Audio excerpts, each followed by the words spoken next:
Right, hi guys. Today we're going to go through the worksheet 1 on measurement. All right, and as I'm going through this worksheet, I'll be making references to the page numbers in your textbook. So at any point in time, if you are not too sure or if you are unable to catch what I'm saying, just turn to your textbook to the respective pages that I'll be writing down on the screen in a short while. All right, and you can actually find my answers over there. So the first question is, what is physics? And if you actually look at page 2, all right, sorry, so it's page 2 on your textbook itself, you will see the phrase, the right at the first sentence itself, they actually tells you that physics is the study of natural world. All right, give me a second while I write this down for you. So it is the study of the natural world. You can even say that physics is basically about things like how do you interact with the environment around you.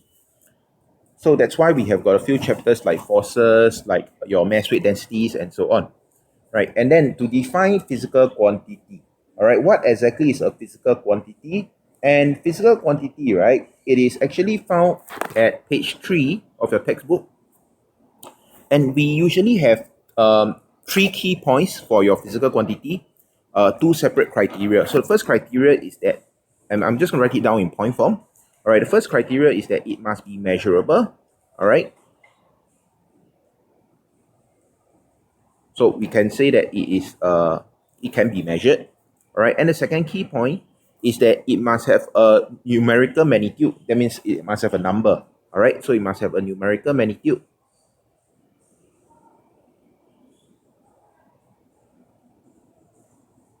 And then it must also come with a unit. All right. So it can be meters, it can be cm, and so on and so forth, but it should have a unit. So in conclusion, for this second point, right, it should be a physical quantity is anything that is measurable or can be measured, all right, and has a numerical magnitude and unit, right? Now we must see both points in order for us to classify a certain quantity as a physical quantity. All right, so both of these points must be in. Moving on to the next question, to list down the 5 base quantity and their SI unit, this is actually found on the same page, which is page 3. Now, but if you are looking at page 3, you actually see that there is a total of 7, all right, 7 different base quantity, but we will only be taking the first 5. So the first 5 would be in terms of length, all right, there's length, which is measured in meters, that's the SI unit, and the symbol is actually M. All right, there's mass, and the SI unit is kilogram, and the symbol is kg. There is time, all right, and it is measured in seconds. That's the SI unit. All right, and the symbol is S. Then for the fourth one, there's electrical current, which you'll be seeing only in Sec 3. Electrical current. All right, and it is measured in ampere with the symbol of A, capital A. And then lastly, you have got your temperature. And the SI unit for temperature is kelvins. And the symbol is just a K. All right. It should be a capital K, just to clarify, it should be a capital K. Moving on to question number 4. All right, for question number 4, so they say that the students have measured and recorded some physical quantity, all right? And they ask you to state yes or no, okay, if the quantity is correctly recorded by identifying the presence of the numerical magnitude and unit.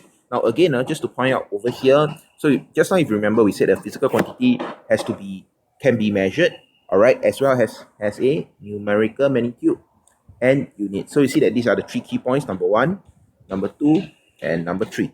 All right, so these 3 key points must always be in.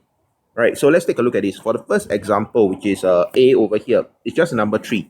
So is there a number? Is there a numerical magnitude to it? No. Yes. 3 is a number. All right, so this part is yes. All right, is the unit given? So is there a meter? Is there a kg or whatsoever? And the answer is definitely no. I don't see anything there. So is it correctly recorded? No. In order for it to be correctly recorded, it must be yes, there's a numerical magnitude, and yes, there's a unit given. All right, so as an example, the second one, 35 is a number, so it's a numerical magnitude, so this is yes. Ampere A, so yes, there's a unit given. And is it correctly recorded? Yes as well. All right, this is seconds, so is there a number to it? No, there's no number. But yes, there's a unit, and of course, no, it's not correctly recorded. So by now, you should know that there must be both a number as well as a unit. There must be a number as well as a unit. So in this case, there's no numbers over here. This is actually one unit by itself. All right, this is grams per cm cube. All right, grams per cm cube. So because of that, there is no number, all right, but there is a unit. So it is not correctly recorded. This one, yes, there is a number. Yes, there is a unit. So yes, it's correctly recorded. And then lastly, yes, there is a number. Yes, there is a unit. And yes, it's correctly recorded. All right, and that will conclude it for this practice, this worksheet. I'll see you for the next video. Thank you.